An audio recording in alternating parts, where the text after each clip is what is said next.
അദ്ദേഹം രാജിവെച്ചത് അദ്ദേഹത്തിൻ്റെ സ്വന്തമായ ഒരു തീരുമാനത്തിൻ്റെ ഭാഗമായിട്ടാണ് രാജിവെച്ചത്. അദ്ദേഹം UDFന് നിരുപാധികമായ പിന്തുണ നൽകും എന്ന് പറഞ്ഞത് നല്ല കാര്യം. പിന്നെ എന്നോട് അഴിമതി ആരോപണം ഉന്നയിച്ചതിൻ്റെ പേരിൽ പൊതുമാപ്പ് പറഞ്ഞത് ഞാൻ തീർച്ചയായിട്ടും അത് സ്വീകരിക്കുന്നു. പക്ഷേ ഞാൻ അന്ന് തന്നെ ഈ നിയമസഭയിൽ തന്നെ മറുപടി പറഞ്ഞപ്പോൾ ഞാൻ അദ്ദേഹത്തിനല്ല മറുപടി കൊടുത്തത്. ഞാൻ അന്ന് പറഞ്ഞു, മുഖ്യമന്ത്രിയുടെ അനുവാദത്തോടു കൂടിയാണ് ഈ തെറ്റായ ഒരു ആരോപണം ഉന്നയിച്ചത്. എല്ലാവരും ഇരുന്ന് ചിരിക്കായിരുന്നു അസംബ്ലിക്കകത്ത്. അപ്പം ഞാൻ മുഖ്യമന്ത്രിയോടാണ് ചോദിച്ചത്. ഞാൻ പറഞ്ഞു, എൻ്റെ മുന്നണിയിൽപ്പെട്ട ഒരു MLA ആണ് ഇതുപോലെ ആരോപണം എഴുതി കൊണ്ടുവന്നിരുന്നെങ്കിൽ ഭരണകക്ഷിയിൽ ആർക്കെങ്കിലും എതിരെ ഞാനത് കീറി കൊട്ടയിലിടുമായിരുന്നു. പക്ഷെ നിങ്ങൾ ഈ ആരോപണം ഉന്നയിക്കാൻ നിങ്ങളുടെ ഒരു MLAയെ ചുമതലപ്പെടുത്തി. മുഖ്യമന്ത്രി അറിയാതെ ഒരു ആരോപണം ഒരു MLAക്ക് ഉന്നയിക്കാൻ പറ്റില്ല പ്രതിപക്ഷ നേതാവിനെതിരായി. അതുകൊണ്ട് നിങ്ങളെ ഓർത്ത് ഞാൻ ചിരിക്കണോ അതോ നിങ്ങളുടെ ഗതികേട് ഓർത്ത് ഞാൻ കരയണോ എന്നാണ് ഞാൻ മുഖ്യമന്ത്രിയോട് ചോദിച്ചത്. ഇപ്പം അൻവറിൻ്റെ വെളിപ്പെടുത്തലോടുകൂടി മുഖ്യമന്ത്രിയുടെയും മുഖ്യമന്ത്രിയുടെ ഓഫീസിലെ ഉപജാപക സംഘത്തിൻ്റെയും ഗൂഢാലോചനയാണ് അന്ന് മുഖ്യമന്ത്രിക്കെതിരായി ആരോപണം വന്നപ്പോൾ അതിനെ പ്രതിരോധിക്കാൻ പ്രതിപക്ഷ നേതാവിനെതിരായിട്ട് ഒരു കെട്ടിച്ചമച്ച ഒരു ആരോപണം ഉണ്ടാക്കിയത്. അത് വിജിലൻസ് തന്നെ അന്വേഷണം നടത്തി അടിസ്ഥാനരഹിതമായ കാര്യമാണ് എന്ന് പറഞ്ഞ് അത് തള്ളുകയും ചെയ്തു. അപ്പോൾ ആ സമയത്ത് CPMനും മുഖ്യമന്ത്രിക്കും പിടിച്ചു നിൽക്കാൻ വേണ്ടി അദ്ദേഹത്തിനെതിരായി ആരോപണം വന്നപ്പോൾ പിടിച്ചു നിൽക്കാൻ വേണ്ടി ഉണ്ടാക്കിയ ഒരു ആരോപണമാണ്. ഇപ്പോൾ ഞാനും തന്നെ അന്ന് പറഞ്ഞു. പിന്നെ അൻവർ വേറൊരു വെളിപ്പെടുത്തൽ നടത്തി. അൻവറെ കൊണ്ട് ഇതെല്ലാം ചെയ്യിച്ചത് CPMലെ ഉന്നത നേതാക്കളാണ്. അത് ആദ്യം പറഞ്ഞത് പ്രതിപക്ഷമല്ലേ അല്ലേ? ഞാൻ നടത്തിയ ഒരു പത്രസമ്മേളനത്തിൽ ഞാൻ പറഞ്ഞു, മന്ത്രിമാരടക്കമുള്ള CPMൻ്റെ ഉന്നത നേതാക്കന്മാർ അൻവറിൻ്റെ പുറകിലുണ്ട്.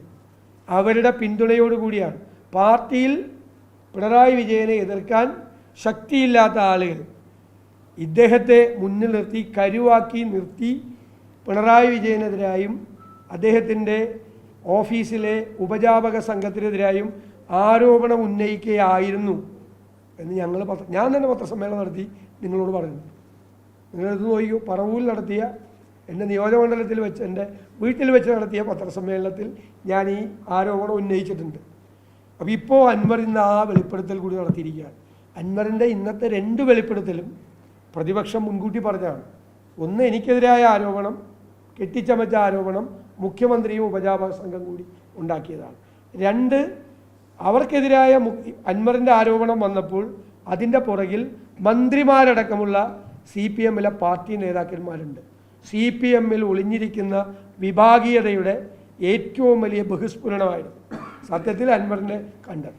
പക്ഷെ പിണറായി വിജയൻ ഒന്ന് കടുപ്പിച്ചപ്പോൾ ഇവരെല്ലാം അൻവറിനെ വഴിയിലാക്കി ഓടി ഷെഡിൽ കയറി. അതാണ് യഥാർത്ഥത്തിൽ നടന്ന സംഭവം. ഈ 2 കാര്യങ്ങളും പ്രതിപക്ഷം പറഞ്ഞത് അടിവരയിടുന്നതാണ് ഇന്ന് അദ്ദേഹം നടത്തിയ പത്രസമ്മേളനം. ആ കാര്യത്തിൽ യാതൊരു സംശയമില്ല.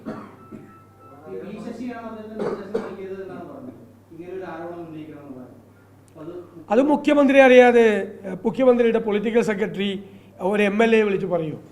അപ്പം UDFലെ ഒരു MLA ആരോപണം ഉന്നയിക്കണമെങ്കിൽ ഞാൻ അറിയാതെ ചെയ്യാൻ പറ്റില്ലല്ലോ. എൻ്റെ അനുമതി വേണം. അത് അദ്ദേഹം അവരുടെ നേതാവാണ്, പാർലമെൻ്ററി പാർട്ടി നേതാവ് കൂടിയാണ് മുഖ്യമന്ത്രി എന്ന് പറയുന്നത്. അപ്പോൾ അവരുടെ ഒരു MLA മുഖ്യമന്ത്രി അറിയാതെ മുഖ്യമന്ത്രിയുടെ പൊളിറ്റിക്കൽ സെക്രട്ടറി പറഞ്ഞു എന്ന് പറഞ്ഞാൽ ആരോപണം. അപ്പോൾ മുഖ്യമന്ത്രിക്കും മുഖ്യമന്ത്രിയുടെ ഓഫീസിലെ ഉപജാപക സംഘത്തിനും അതിൽ പങ്കുണ്ട്. മുഖ്യമന്ത്രിക്കെതിരായി ആരോപണം വരുമ്പോൾ ഒരെണ്ണം പ്രതിപക്ഷ നേതാവിനെതിരെ കിടന്നോട്ടെ. എന്താണെന്ന് ആരോപണം എന്ന് ഓർമ്മയുണ്ടല്ലോ നിങ്ങൾക്ക്. അതായത് കേരയിൽ വന്നാൽ 2050 ആകുമ്പോഴേക്കും ഹൈദരാബാദ്, ഇവിടെ IT കമ്പനികൾ കൊണ്ട് നിറയും കേരളം. അപ്പോൾ ഹൈദരാബാദിലെയും ബാംഗ്ലൂരിലെയും IT കമ്പനികൾ 2050 ആകുമ്പോൾ പൂട്ടിപ്പോകും. അപ്പോൾ അവരത് പൂട്ടിപ്പോകാതിരിക്കാൻ വേണ്ടി 30 കൊല്ലം മുമ്പ്, അതായത് 2021 കേരളിനെ അട്ടിമറിക്കാൻ അന്ന് വേറെ MLA ആയിരുന്ന എന്നെ സ്വാധീനിച്ചു. KC വേണുഗോപാൽ വഴി എന്നെ മുഖ്യമന്ത്രിയാക്കാമെന്ന് പറഞ്ഞു. എനിക്കൊരു 150 കോടി രൂപ വണ്ടിയിൽ ഇങ്ങോട്ട് കൊടുത്തയച്ച് അതിവിടെ ഇറക്കിയിട്ട് ഞാൻ ആർക്കും കൊടുക്കാതെ ഞാൻ തിരിച്ചു കൊടുത്ത് ബാംഗ്ലൂരിലേക്ക് കൊടുത്തു വിട്ടു. അപ്പം ഞാൻ ചോദിച്ചത്, കൊണ്ടുവന്ന വഴി പറഞ്ഞു, തിരിച്ചു കൊണ്ടുപോയ വഴി ഏതാണെന്ന് പറഞ്ഞില്ല, ഏത് വണ്ടിയിലാണ് കൊണ്ടുപോയെന്ന് പറഞ്ഞില്ല എന്ന് മാത്രം എനിക്ക് സംശയമുള്ളൂ. അത് പറഞ്ഞില്ല എന്ന് മാത്രമേ ഉള്ളൂ. ഇത് അവിടെ ഇരുന്ന് എല്ലാവരും ചിരിക്കുകയായിരുന്നു. ഇതായിരുന്നു ആരോപണം. 2050 അവിടുത്തെ കമ്പനിയൊക്കെ പൂട്ടിപ്പോകുന്നുള്ളതുകൊണ്ട് 2021 ഈ കേരളയിൽ വരാതിരിക്കാൻ വേണ്ടി അന്നത്തെ ഏറ്റവും പ്രഗത്ഭനായ അല്ലെങ്കിൽ ഏറ്റവും സ്വാധീനമുള്ള ഏറ്റവും വലിയ MLA ഞാനല്ലേ. കഴിഞ്ഞ എന്നെ സ്വാധീനിച്ച് ഞാൻ പ്രതിപക്ഷ നേതാവായപ്പോഴുള്ള ആരോപണമല്ല, MLA ആയിരിക്കുമ്പോഴാണ്. MLAക്ക് ഒരു 150 കോടി മറ്റേ മീൻ വണ്ടിയിൽ കൊടുത്ത് ചാവക്കാട് വന്നു. ചാവക്കാട് ഞാൻ ഒരു ആംബുലൻസിലേക്ക് മാറ്റി. പിന്നെ അത് തിരിച്ച് ആർക്കും കൊടുക്കാതെ, ഞാൻ ആർക്കും കൊടുക്കില്ല, പൈസ കിട്ടിയാൽ ആദ്യം ഞാൻ തിരിച്ച് കൊണ്ടുപോയി. അപ്പോൾ ഞാൻ ചോദിച്ചാൽ ആ തിരിച്ചു കൊണ്ടുപോയ വണ്ടി ഏതാണെന്നും കൂടി പറയണമെന്ന് പറഞ്ഞു. ഇതായിരുന്നു ആരോപണം. ഇതൊക്കെ ഈ കേരളത്തിൻ്റെ മുഖ്യമന്ത്രിയാണ് ഇതുപോലത്തെ ഒരു ആരോപണം കേരളത്തിലെ നിയമസഭയിൽ പ്രതിപക്ഷ നേതാവിനെതിരായി ഉന്നയിക്കാൻ നിർദ്ദേശം കൊടുത്തത് എന്ന് പറഞ്ഞത് എന്ത് നാണക്കേടാണ്. ആർക്കാണ് നടക്കേണ്ടത്? അതാണ് ഞാൻ ചോദിച്ചത്. നിങ്ങളെ ഓർത്ത് ഞാൻ ചിരിക്കണോ കരയണോ എന്ന് നിയമസഭയിൽ ചോദിച്ചത്.